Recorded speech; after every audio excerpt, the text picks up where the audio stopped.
Amber Rose is crawling her way back to black folks, and she's using Joseline Hernandez to do it. And the fact that she's doing it to someone who has no problem identifying as black, and she has every problem calling herself black, is proof that she is half. Let's talk about it. Y'all already know what time it is. I got the black V-neck on.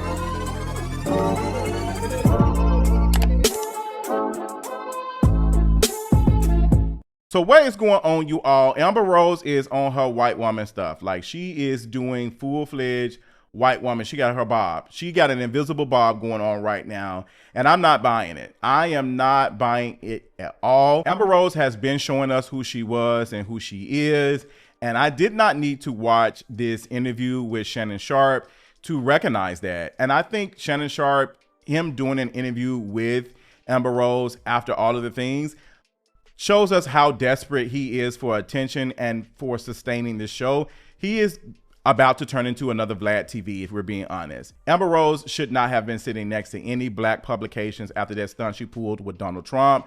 Should nobody be interested in talking to her or giving her any time? If she wants to talk about black issues, she needs to go on the other white networks like she's been doing when she was in front of that teleprompter trying to speak and talk about Donald Trump.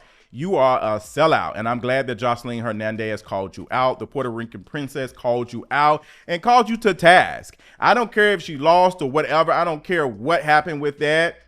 I just don't care. I love the fact that she called you out for trying to be a black woman when you want to be and being a white woman. You're not proud of being a black woman. You don't want to identify, but you all in our business. Joseline did the thing. Call her Viola Davis because she did the thing. She ate that one. Amber Rose is upset that a lot of us agree with what Joseline said. Amber Rose is on Shannon Sharpe, and she's telling the story of Joseline coming on to her. She did an interview with Shannon Sharpe, and she said that the College Hill incident was basically Joseline hating because she made a pass and came on to Amber Rose, and Amber Rose was not interested. The way Amber Rose framed it in this interview with Shannon Sharpe, she made it seem as though Joseline was pressuring her to do something that she did not want to do.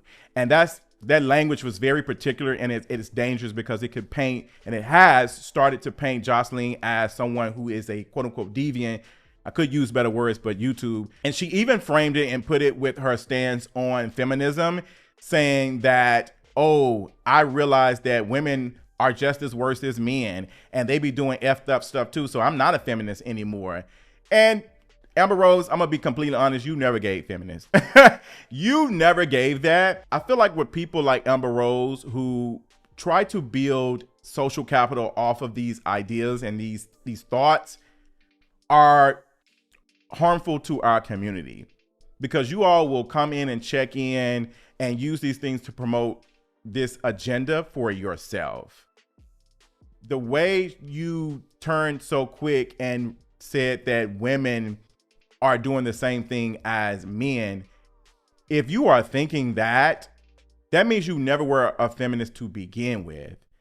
You were never that. I think what is happening a lot of times is folks pin these things on people because of one or two things that they have done. And we're not really hearing them share where they have gotten these ideals from. What made you change and become this person? Share that. Where did you get this from? Who are you sitting next to in community that can share that, hey, we have done the work with Amber Rose and this is where she's at now. Like, that's what I want to hear. We're not in community with Amber Rose. We've not seen Amber Rose around some of the great feminist theorists and folks who speak on these things, who write about these things. We've not seen Amber Rose be around these folks. And I'm not saying that Amber Rose has to be a writer or all of these things. She can believe in these ideas and still be herself. But I think it was just fluff from the very beginning. I think she recognized that she can build social capital off of it. And you see it a lot. You're going to see it. It's been happening for a minute, where people use these ideas as a way to build social capital without really doing any work. They will use these things as, oh, this is where I'm at. And I see the same thing happening when it comes to anti-fatness, how a lot of folks were jumping on this wave of talking about body positivity when they were not really doing the work, the internal work of understanding anti-fatness itself. They were just more pushing body positivity because it's easier to say, hey, all bodies matter. And then we see so many of these folks now are moving towards being thin because body positivity was about loving yourself, but still thriving towards being thin or quote unquote healthy. That was the goal from the beginning. So it's no surprise that a lot of folks who were body positivity are now using Ozempic and all these other weight loss medications, which I don't have a immediate issue with. I feel like there's a lot of information that still needs to come out, but a lot of these folks were only performing these things in sight of losing weight and still having the quote unquote ideal body. And they have now abandoned all of the things that they quote unquote once stood for. You won't see them talk about it anymore because they can now build social capital off of now being thin and being a non-fat, like a former fat, which is what Amber Rose has been doing from the very beginning. And it's why she is using Joseline. She is throwing this black woman out to the wolves and trying to make her seem as though she's some deviant. And the girl who y'all were rooting for, who was eating me up, she was just jealous. If I'm being completely honest, like Amber Rose is everything that folks say when there's a conversation about colorism, and how the light-skinned person will say, well, y'all are jealous of me. Y'all were jealous. Y'all picked on me. Y'all did all of these things, with not understanding that that's not colorism. That is someone picking on you for being light-skinned is not colorism. Amber Rose saying that she struggled with that.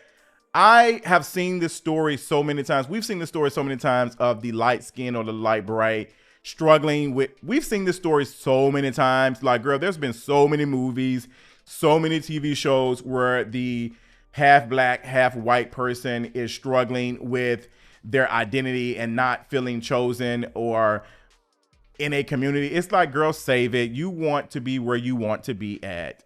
You have been invited in spaces that you should have never been in to begin with because of your access to whiteness, because of you being half black, because of how beauty standards work.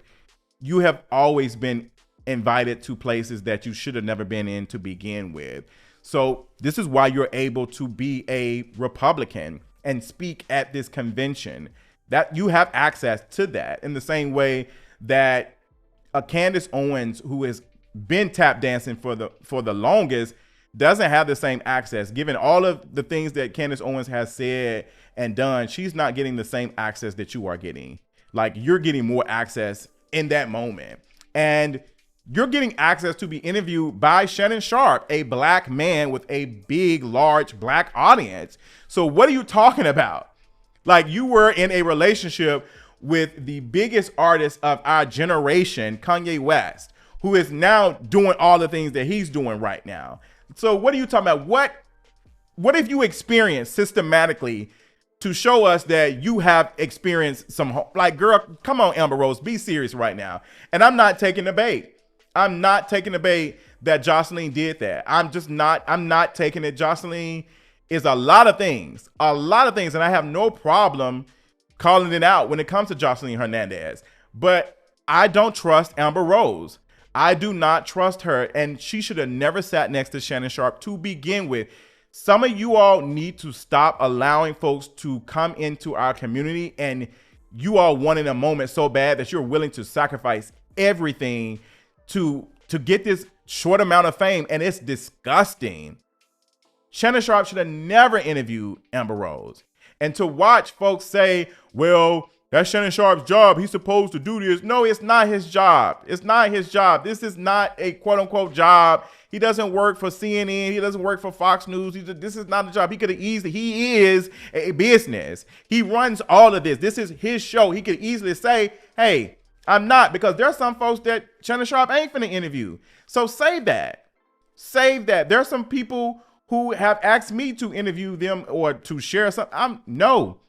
You have more power. There is no CEO telling you to do this. It's nothing but greed. Shannon Sharpe is doing pretty good. I mean, you've been selling these honey packets and power peen pills. You've made enough money to be able to deny an interview with this girl. You've made enough money that you could say, hey, I'm not interviewing her. Shannon Sharpe is basically turned into Vlad TV on another level, if we're being honest. There's no need for Amber Rose to be interviewed. after what the stunt she just pulled, all of the things that are going on right now, and she was right there in front of the camera egging this man on, using her social capital to promote this current president right now. Like, come on now. Like, being the shining happy Negro in front of all the, like, come on, Amber Rose, come on, stop playing in my face. Like, again, Joseline Hernandez is a lot of things, and she has done some messed up stuff, but I am just not buying that 100%. And let me tell you how easy it is for men to now support that type of ideology, the stuff that she was saying about women trapping men. They're able to do that's how easy it is for men to be pushed to conservative stuff. That's how easy it is. You have somebody like Amber Rose, a woman, a desirable woman, coming out and saying, oh, women do these things. No research, no nothing other than just her having social capital from being light-skinned with a bald head and a pretty face. No other, nothing besides that. And men, oh yeah, they do it. Amber Rose said it. Dismiss all of the other black women who have talked about their experiences and all the things they have experienced with baby daddies being like all of that, the thousands upon thousands of women who have shared their experiences, the stories we have seen, the movies we have seen, all of the media, but Amber Rose is the one gonna speak for, okay. Not even taking into account that she just got through standing in front of the Republican convention not too long ago. Like, girl, what is going on? So yes, Amber Rose saying that, yes, women do trap men. Women cannot trap men. Point blank, period. Women cannot trap men in any of these things. Men, how y'all have so much power in society and y'all being trapped? Explain to me how that works, because y'all ain't being trapped for specifically the celebrity men who have lots of money, like Future was arguing with that light-skinned girl. Bro, don't worry. Don't text my phone. Don't text. Excuse me? Why y'all never ever being trapped by dark-skinned women? Why are y'all always trapped by the women who all have the same look? That's the question I have. Why are all the women who are trapping y'all look the same way? What trap is it? It's loud. It's in your face. Y'all want to be trapped. Maybe y'all are turned on by being trapped. Maybe, woo. Maybe y'all enjoy being the Mandingo. Maybe that's something that y'all enjoy doing, because y'all are getting trapped by white women, by non-black women, Latinas, all of that. Like, y'all are getting, these women are trapping y'all, and a lot of them, we honestly couldn't tell if they were black unless they would tell us or share a picture of their dads or something. We couldn't tell if they were black. So y'all are not getting trapped. And for the men who are not celebrities, who want to be celebrities, who want to be Future and want to be Drake, who are turned on by men with power, y'all are not getting trapped either. There takes two people to do these things. So if you do not want any kids, maybe go get snipped. If you don't want any kids, maybe do other things besides just putting on a rubber. Like, there are so many things that you can do. And if men were really serious about this, and if they thought it was a real epidemic, there would be male birth control. There would be that. But the idea of a man even being snipped is less than for them. Like, they are not interested in that. So y'all are trapped in a system that you all want to complain about, but still benefit from, and find other ways to blame folks for it. I'm just so confused. Like, help me help you. So watching Amber Rose now moving towards this and saying this is silly to me. Amber Rose, we are not interested. Save it. We are not buying it, sister. We're not interested. Go talk to the folks who you were speaking at the Republican convention not too long ago. We're not buying it. Whatever you're trying to sell us, we're not interested in it. Move on out of our way. Go on down the yellow brick road, since you are Dorothy, the white woman in a dress. Bye.